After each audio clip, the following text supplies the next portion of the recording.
I'm Kaylee, and today I am bringing you a review of Lorna Doone.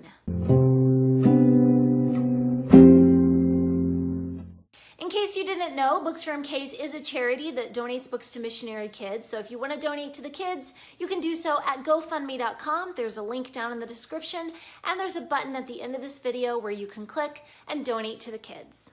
So Lorna Doone has been on my list for quite some time. And finally this year I got around to reading it. So let's jump right in and I'm going to tell you my thoughts. Young John Ridd is only 11 or 12 when he is called home from his boarding school in Exmoor because his father has been murdered by notorious highwaymen, the Doones. Although a lot of other people cry out for revenge, young John does not hold bitterness in his heart. He focuses on helping his mother to work the farm, and he grows up really big and tall and strong. While he's out fishing one day, he comes across the innocent and lovely Lorna Doone, who is the granddaughter of the leader of the Doone clan. The two children become secret friends. As they grow up, their love begins to blossom. But Lorna is promised in marriage to her evil and violent cousin, Carver Doone, and John vows to rescue her from her evil, relatives. This story definitely deserves the title epic. It covers a lot of ground, the setting, the history. There's just a lot in there. There is some focus on the political unrest of the time. There are several armies that are, militia that are going back and forth, and battles sweep across Exmoor. This brings a lot of twists and turns to the plot and just gives you this rich historical background.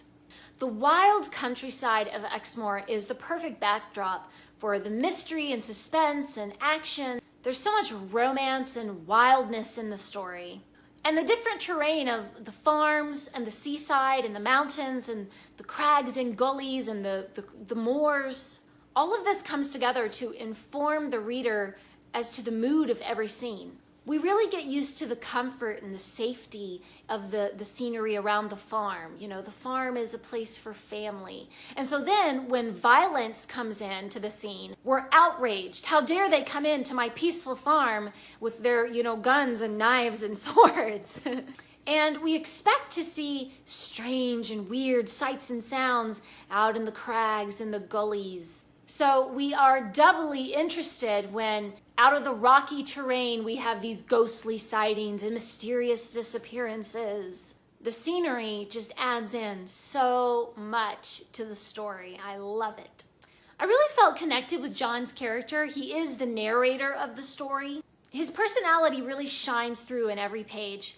But I didn't connect so much with Lorna until about the middle of the book when her character starts to get a little more screen time, as it were. Her character really starts to flourish and we get to know her a little bit better. There are so many wonderful supporting characters, each with their own backstory, their own motivations, their own development. I just loved all those supporting characters. I mean, it's such a cohesive story. It just all fits in together so beautifully. They become John's friends or John's enemies. They each have a life of their own, just pouncing off the page with their native dialogue. One of the things that I did not like about the storytelling style was John, as the narrator, sometimes talks like in chronological circles. He'll say, oh, so we were doing this thing. Oh, but 3 months before, this and this happened. Oh, and by the way, this guest was at the farm the whole time. And so he saw it all too. Like, what? You couldn't just tell me that in order? You couldn't just say what had happened 3 months ago, say that the guest was there, and then tell me what was happening, in the present, as it were? It was very distracting because as soon as he would give me this new information about what happened 3 months ago, I would have to rearrange events in my mind to line up this timeline of what's happening. But after the first 100 pages or so, I sort of got used to his upside down and backward storytelling style, and it didn't bother me quite as much as I went through the book. Another annoying thing about the writing was that there are these really long descriptive passages. I mean, he gave Dickens a run for his money here. And there tend to be some longer sort of philosophical rambling, which is fine, which is all good. I like those kind of passages, but just not for like 10 pages, Cut it short a little bit. And the third thing that I disliked was that John is always saying these super humble things. He's always saying, oh, I'm not very smart and I don't deserve the credit for some good deed. I'm just a humble farmer and the reader knows that I'm simple-minded and I'm a simple man. And I'm sure the reader won't think much of me because I don't have any quickness to my thoughts. And the reader must forgive me for being so feeble-minded and being so patient to read all that I've written. Just on and on and on. In every chapter, there's some kind of comment about how humble and simple-minded he is. Okay, John, we get it. You're stupid. We know. Move on. Get on with the story and stop being so humble.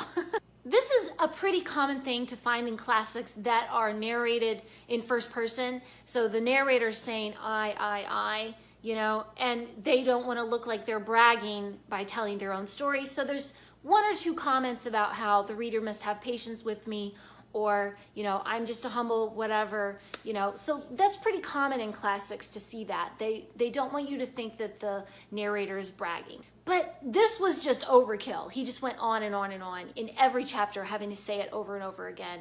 And I just want it to stop. Overall, though, I enjoyed this story immensely. The entanglement of the plot, the rich history, the beautiful scenery, the irresistible characters, and of course the exciting mystery kept me interested and delighted with each chapter. I gave it 4 stars. So please leave a comment and let me know if you've read Lorna Doone, or if you've read, you know, a similar classics where the narrator is saying how humble they are and it gets kind of annoying. Please leave a comment and let me know. Please subscribe, thanks for watching, and remember, the right book in the right hands at the right time can change the world.